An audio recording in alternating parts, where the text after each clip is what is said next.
The In Conversation podcast series, with author Nigel Beckles. Welcome to the podcast. Please like the podcast and subscribe to this channel. Thank you. Have you experienced several failed relationships or been through a divorce? How can you avoid making the same mistakes again? How to avoid making the big relationship mistakes is out now. Hi, my name is Nigel Beckles. My new book is packed with practical and common sense strategies that you can use to make better relationship choices. Now you can discover the dangerous myths about love. If your relationship expectations are realistic, why you could be falling in love for all the wrong reasons. How to avoid making the big relationship mistakes. It's a book that could change your life. Available from amazon.co.uk. Kindle version also available. When the Mood is Right, A Poetry Journey and Mood Swings by Queen P. Available on Amazon and all good bookstores. The Royal Affair by Queen P. Dim the lights, sit back, relax, and breathe. You have entered into the Royal Affair. Queen P. Poetry podcasts. Available now. The Royal Affair. The very best way to promote your podcasts. Podpage makes it easy to create a podcast website with just a few clicks. Every page is optimized to be found on Google and it stays up to date forever. For more information, visit podpage.com. The future of podcast promotion. Get ready for takeoff. Welcome back to my In Conversation podcast series. My guest for this episode was sentenced to 20 years in prison for aggravated robbery. He is now a Christian minister, master life coach, and also an author. American Vincent E. Haywood.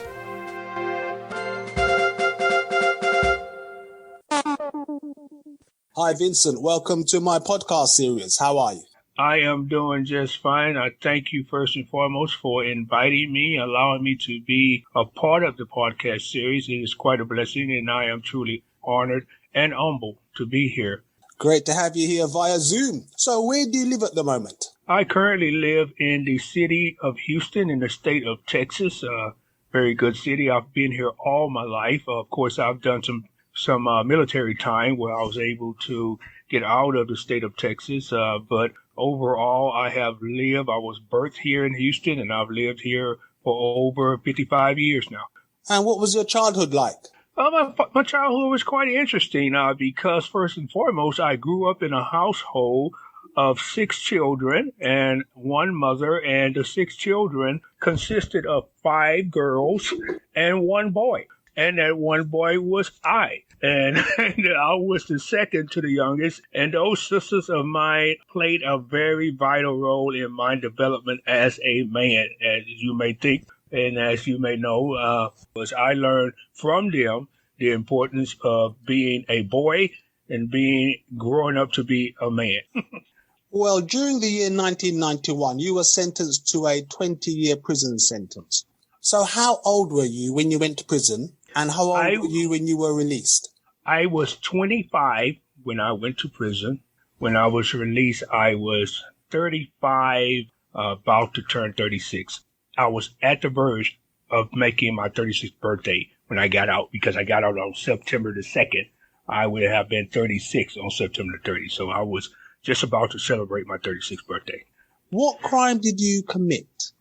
Yes, I was sentenced to a 20-year prison sentence. Actually, that was 5 years, 5 counts of aggravated robbery that consisted of 20 years.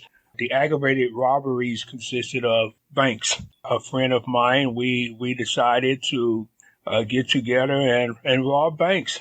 That was a lifestyle that I'm not very proud of, but it's also a part of me. At that particular time while I was growing up, I learned valuable information from it. And that is the course the pattern that I took as a youth coming out of the military. So you served in the military before you actually committed the crimes? Yes.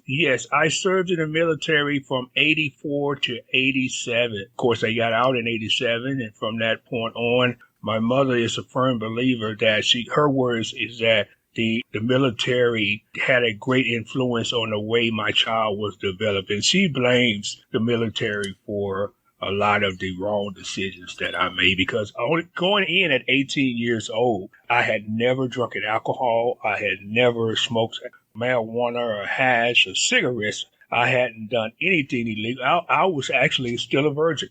So when I became exposed to the military life, I was introduced to some things that I wasn't very accustomed to. Well, I'm in the UK and you mentioned the term aggravated robbery. What does that term mean? What it basically means that when you commit a robbery, you are using a weapon. The aggravated just attaches the weapon applied to it. So if you go in there with a knife, a machete, or a pistol, or a rifle, it makes the crime aggravated. So was there any violence involved? No, sir. No violence at all. What actually happened, we would go present ourselves to a teller and present a letter to the teller, and a letter, she would read it, kind of basic things, and letting them know that this is a robbery and you need to give us the funds or else. So how long did you actually serve? I served 11 and a half consecutive years in the Texas Department of Criminal Justice system, which consisted of two units. First at Beto 1 and also Ramsey 1 and Ramsey 2, but Ramsey 1 and Ramsey 2 was on the same facility. In the Texas prison system, they have what you call a board of parole and pardon. And every year or two, what would be required of them is to come into the prison system and see if you are eligible for parole, meaning that you have a good report in the prison system. They want to discuss, your previous record and things. And if you qualify, you become eligible for parole, you will only serve a partial amount of time instead of the 20 years. So I served 11 and a half years behind bars and came out and completed the other 9 years in society. So what were your interests and activities while you were in prison? Getting to know who I was the first and foremost thing. That's why I embraced Islam while serving time at the Ramsey unit, because I felt like that was the only way I would be able to know about my heritage, my history, and history of others as well.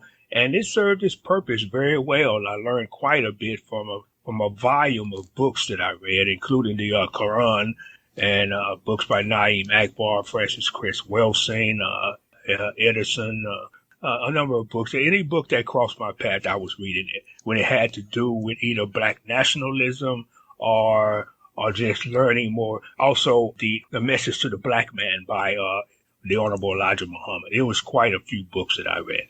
Did Malcolm X influence your decision at all to follow Islam? Very much. Very much. Malcolm X and the Honorable Louis Farrakhan as well. I still use those titles as the Honorable because it's just something that comes naturally. But Malcolm X influenced me so much because of his eloquence and his desire to educate himself and become more knowledgeable of who he was after he became Malcolm Little. And one of the things that inspired me about Malcolm was his vernacular and his demeanor. He said that he went through the dictionary with a fine comb, and he combed through it so much. And that was something I found myself doing as well, becoming more familiar with the Merriam-Webster dictionary as well. I understand you're now a Christian minister. So what made you convert from Islam to Christianity? Okay, while serving time in TDC, Texas Department of Criminal Justice, I made a vow. I made a vow with God and a commitment with God. There were times while I was serving time, I would go out on the rec yard and I would pray, I would cry, I would moan, I would pray consistently, I would cry, walking around that field, and I would pray to God to release me from this bondage, release me from this.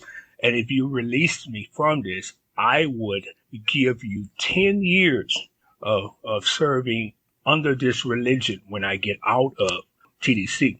He held me to that promise when I was released. When I was released, I continued to practice Islam. I married a wife. She converted to Islam as well, because Islam teaches that the marriage is 1/3 of the religion, and I believed in that. And it wasn't until December the 25th, 2011, Christmas morning, I woke up to find my wife's head buried in the pillow. She had died from an epileptic seizure. She had seizures on Christmas morning. So it was only 5 days. We only needed 5 more days before the year 2012 would come around, and that would have been the 10th year. After that, I buried my wife with a Christian burial. And from that point on, I denounced the religion of Islam. What prompted that decision? Was it the death of your wife that made you switch religions as such? Yes, actually it was, because I had to really ponder and contemplate on where I was in life. I knew that I was coming around to 10 years of practicing Islam, because I was only also a year away. I had just completed or finished my parole as well. I was no longer on parole. So when that happened, I began to put things together. This is it. I've met my promise. I've given God the amount of years that I promised to him. And now it's time to let Islam go.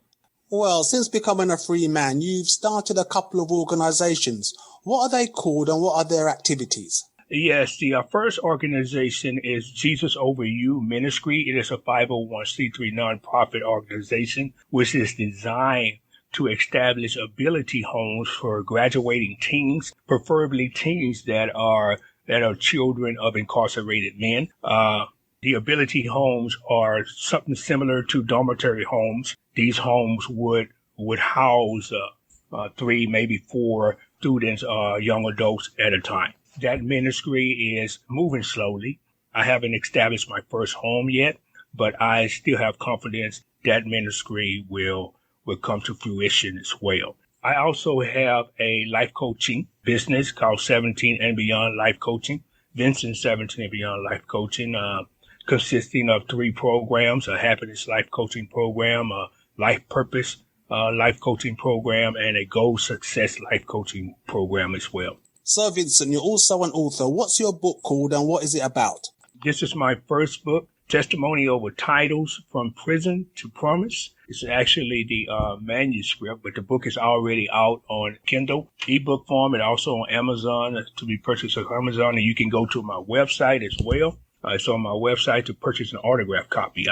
This one book, Testimony Over Titles, is a short autobiography or mini autobiography of the testimonies that was created inside of me. And now I'll put them on paper. So, Vincent, what are your plans for the future? To grow, to mature more, and to remain humble before the presence of the Lord, and just to get my word across about Testimony Over Titles, to continue to work in the life coaching business, and continue to try to get the Jesus Over You ministry first established ability home. That sounds like great work. So how can people reach out to you, Vincent? You can find me on Facebook, of course, the name Vincent Haywood. I love Facebook, but I also do LinkedIn. So those particular social media avenues are my number one sources of contacting me. I also have a website, 17andbeyondlc.com. You can reach me on there as well. And I also have a contact number, 713-298-1389, Vincent Haywood. You can also instant message me as well. Vincent in Texas, USA, thank you very much for your time. My pleasure.